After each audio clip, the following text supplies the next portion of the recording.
안녕하세요. 27번째 디딤 영상을 시작하도록 하겠습니다. 저번 시간에 1인당 GNI가 중요한 어떤 경제 지표로서 역할을 한다는 얘기 했었죠. 그래서 평균적인 생활 수준을 나타내는 지표다 이렇게 얘기했는데 좀 더 구체적으로 왜 GNI가 중요한지를 살펴보도록 하겠습니다.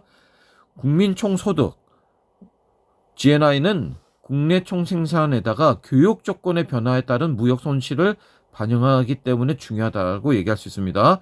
이게 무슨 말이냐면은 한 나라의 국민이 일정 기간 동안 생산활동에 참여해 벌어들인 소득의 합계인데 실질적인 국민 총소득을 측정하기 위해 교육 조건의 변화를 반영한 소득 지표라고 볼 수 있는데, 다시 말하면은 그러니까 수출 가격이 올라가면은 교육 조건이 좋아지는 거죠. 수입 가격이 내려가도 교육 조건이 좋아지는 거죠. 이렇게 되면 GNI가 증가합니다. 반대로 GNI가 내려가는 경우는 수출 가격이 떨어지거나 수입 가격이 올라가면 GNI는 나빠지는 거죠.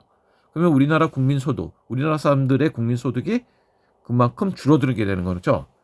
반대로 환율이, 그러니까 우리나라 원화 가치가 내려가면은, 이 말은 무슨 말일까요? 환율이 올라간다는 얘기죠.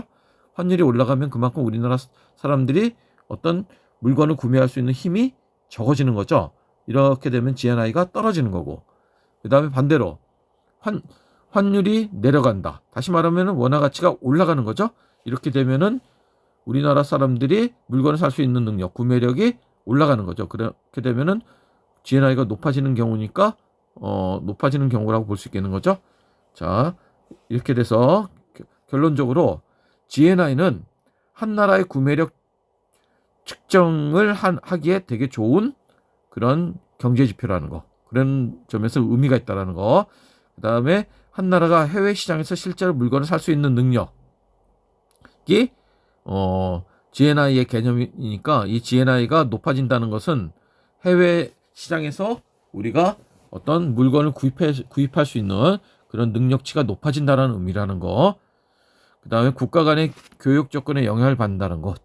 그래서 수출품에 비해 수입품의 가격이 오르고 원화 가치가 떨어진다는 것은 다시 말하면 환율이 올라가는 걸 얘기하는 거죠. 그러면 GNI가 줄어드는 거죠. 반대로 수출품의 가격이 올라가고 그 다음에 원화 가치가 올라가서 환율이 떨어지면 GNI는 증가하게 되겠죠.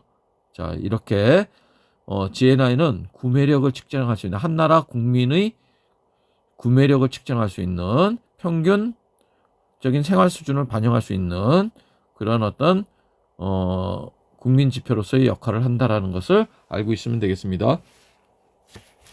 자, 64쪽으로 갈게요. 64쪽 보면은 그래서 여기서 교과서에 있는 국민 총소득의 개념, 요거 알고 있으면 되겠죠? 그래서 각 나라의 국민 경제적 생활 수준을 비교할 때 1인당 국민 총소득을 사용하는데, 우리가 작년에 일본보다 1인당 GNI가 높아졌습니다. 처음으로. 그 말은 우리나라 국민들의 소득이 일본 국민들 소득보다, 1인당 국민 소득보다 높아져서 해외에서 어떤 물건을 살 수 있는 능력, 구매력이 더 높아졌다라는 의미죠.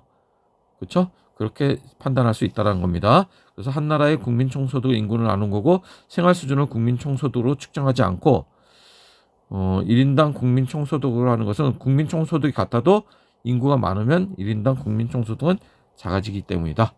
자, 이 GNI, 1인당 GNI는 한 나라 국민의 구매력을 측정하는데 유용성이 있는 지표다. 이렇게 알아두시면 되겠습니다.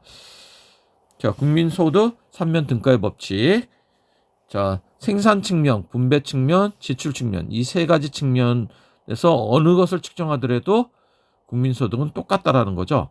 그것이 국민소득 3면 등가. 등가라는 말은 값어치가 같을 등자죠. 똑같다, 이런 의미입니다. 그래서 생산 국민소득, 생산된 최종 생산물의 시장 가치를 모두 합한 것이고, 분배 국민소득은 임금, 지대, 이자, 이윤, 이런 분배 측면의 국민소득, 창출된 소득을 합친 것을 얘기하는 거죠. 지출 국민소득은 가계의 소비 지출, 이건 가계죠. 투자 지출은 기업이 하는 거죠. 그 다음에 정부 지출, 그다음에 순수출은 수출에서 수입을 뺀 것을 얘기합니다. 자, 이것을 합친 것이 바로 지출국민소득이 되는 거고, 자, 그러면 왜 여기서 수출에서 수입을 빼줄까요? 이 순수출의 개념으로 할까요? 지출국민소득은. 자, 만약에 외제차를 수입해 오면은, 자, A라는 사람이 외제차를 샀다고 합시다. 그러면은 어떻게 될까요? 그거는 소비 지출에 포함이 되겠죠? 자, 1억 원짜리 외제차를 샀으면은 소비 지출 1억 원이 되는 거죠. 그리고 이것이 바로 이 수입에 잡혀서 1억 원을 빼주는 것입니다. 그렇게 해서 계산이 되는 것이죠. 자,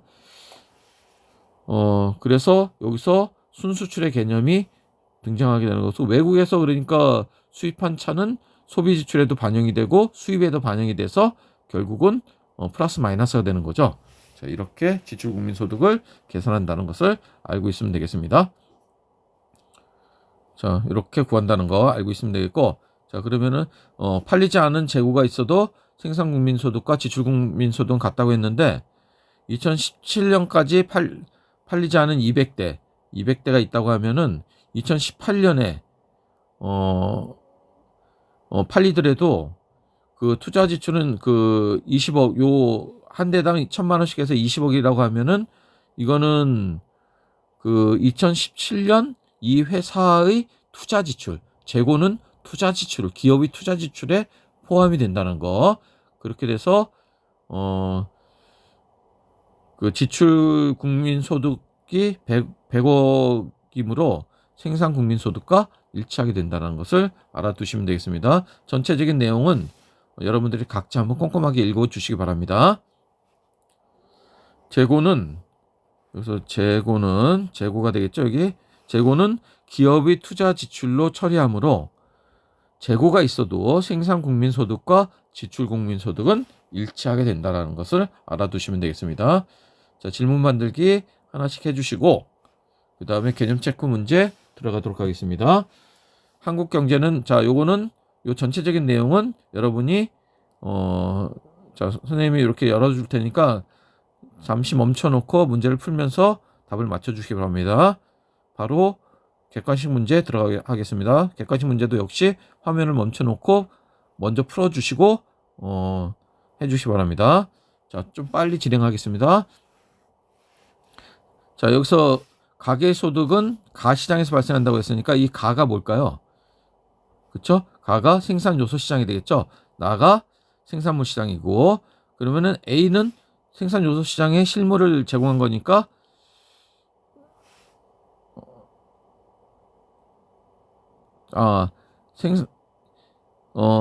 A가 뭐가 될까요? 생산물 시장에 실물을 제공한 거니까 A가 가계가 되고, 기업이 되고, B가 가계가 되겠죠? 그래서 정답은 그렇죠, 2번이 되겠습니다. 그 다음에 2번, 2022년에 발생한 각국의 모든 경제활동을 나타낸다고 얘기하고 있습니다. 각국의 경제 상황에 대한 분석으로 옳은 것은 했는데, 여기에서 각국의 실질 GDP는 20만 달러라고 했는데, 여기서는 각국의 실질 GDP는 15만 달러가 되겠죠. 15만 달러. 그리고 A 기업이 창출한 부가가치는 여기서 10만 달러가 되겠죠. 10만 달러가 되고, 그 다음에 이유는 A 기업과 B 기업이 같다고 했는데, A 기업은 10만 달러, B 기업은 5만 달러가 되겠죠. 그리고 여기서 정답은, 자, 이렇게 판단할 수 있다라는 거, 요거를 한번 봐주시기 바랍니다. 그래서 정답은 4번이 되겠습니다. 그다음에 3번, A가 뭘까요? 그렇죠? GNI, B가 GDP가 되겠습니다. 그래서 여기서 정답은 몇 번일까요? 그렇죠? 3번이 되겠죠? 3번. 그 다음에 5번 문제. 빈칸 가나에 들어갈 말. 자, 가는 뭘까요? 여기서 갑이 발표한 사례니까, 자, 후생 수준에 가는 게 GDP에 포함이 안 된다는 거죠. 삶의 질을 반영하지 못한다는 한계를 갖고 있다는 거. 그 다음에 나는 시장에서 거래된, 자, 이렇게 불법 무기, 지하 경제가 반영되지 않고 이런 걸 얘기하는 거죠. 그렇죠? 지하 경제가 시장에서 거래되지 않는 것은 반영되지 않는다라는 걸 얘기하는 겁니다. 그래서 정답은 뭘까요? GDP는 재화 서비스의 품질 변화를 측정하지 못한다는 점이다. GDP는 재화와 서비스의 품질 변화를 측정하지 못한다. 그 얘기는 아니죠, 여기서. 자, 삶의 질을 반영하지 못하는 거니까 후생 수준을 정확히 측정하지 못한다는 거. 니은이 맞고, 그 다음에 나는 시장 밖에서 이루어진 거래를 반영하지 못한다는 거. 요게 니은 디귿이 되겠네요. 3번이 정답이 되겠습니다. 그 다음에 7번 문제. 자, 7번 문제는 가계의 뭘까요? 이게 가계의 그쵸, 소비 지출이 되겠죠? 기업의 투자 지출, 정부 지출, B는 순수출인데 순수출이라는 것은 수출해서 수입을 뺀 거죠. 자, 그래서 정답은 그쵸, 5번이 되겠죠? 5번이. 자, 옳은 것인데 가비의 가정에서 구입한 외국산, 외제품 같은 경우에는 이게 일단 소비 지출에 포함이 됐다가 그 외국에서 포함된 게 빠질 수 있는 것은 왜 그러냐면은 바로 어디서 빼주는 겁니까? 그쵸, 수입에서 빼주는 겁니다. 그러니까 소비 지출에서 플러스된 것을 수입에서 마이너스로 빼주는 거죠. 그러니까 A와 B에 각각 반영된다라고 얘기할 수 있는 거죠. 자, 그 다음에 8번 문제. 각국의 연도별 주요 경제 지표를 나타낸 것이다. 이에 대한 옳은 설명을 보기 위해서 옳은 것은 했는데, 여기서 1인당 명목 GDP, 명목 GDP 증가율을 얘기하는 거고, GDP 디플레이터 상승률을 얘기하는 거죠. GDP 디플레이터 상승률은 일종의 물가 지수라고 얘기했습니다. 물가 상승률과 동일하다는 얘기 했었죠. GDP 디플레이터는 물가 지수의 역할을 한다라는 얘기를 했습니다. 여기서 보면은 자, 1인당 GDP는 자, 인구 증가율이 동일하기 때문에 동일한 상태에서 명목 GDP 증가율이 더 크죠. 그러니까 1인당 명목 GDP는 지속적으로 증가하고 있다라는 말은 맞는 얘기가 되는 거죠. 그 다음에 2020년 물가 수준은 2021년보다 낮다라고 했는데, 자, 2020년에 4% 이 GDP 디플레이터 상승률이 아까 뭐라고 했죠? 바로 물가 상승률을 의미하는 거죠. 물가 상승률. 자, 요거 잘 알아두시기 바랍니다. 물가 상승률을 의미하는 거니까, 자, 2019년보다 4%만큼 증가한 거죠. 2020년. 그 2020년 4%만큼 증가한 것보다 또 4%만큼 증가한 거죠. 그러니까 2020년의 물가 수준은 2021년보다 낮게 되겠죠. 그래서 기억 니은 정답이 나왔네요. 1번이 되겠고, 2021년의 경제 성장률은 양의 값을 갖는다고 했는데, 자, 2021년 보면은 GDP 디플레이터는 실질 GDP분의 명목 GDP 곱하기 100이죠. 근데 GDP 디플레이터 상승률이 명목 GDP 증가율보다 더 높죠. 그 말은 실질 GDP 증가율이 마이너스가 돼야 된다는 얘기죠. 근데 실질 GDP 증가율이 바로 경제 성장률을 의미하는 거죠. 그러니까 경제 성장률이 양의 값을 갖는 게 아니라 음의 값을 가져야 되죠. 그래서 틀렸습니다. 그다음에 2022년의 실질 GDP는 2021년보다 작다라고 했는데, 자, 여기서 명목 GDP 증가율과 GDP 디플레이터 상승률이 같으니까 실질 GDP 증가율은 제로가 되게 되겠죠. 그러니까 실질 GDP 증가율이 제로라는 얘기는 실질 GDP가 2021년과 2022년이 같다라는 의미죠. 그러니까 틀렸습니다. 자, 이상 마치겠습니다. 수고했습니다.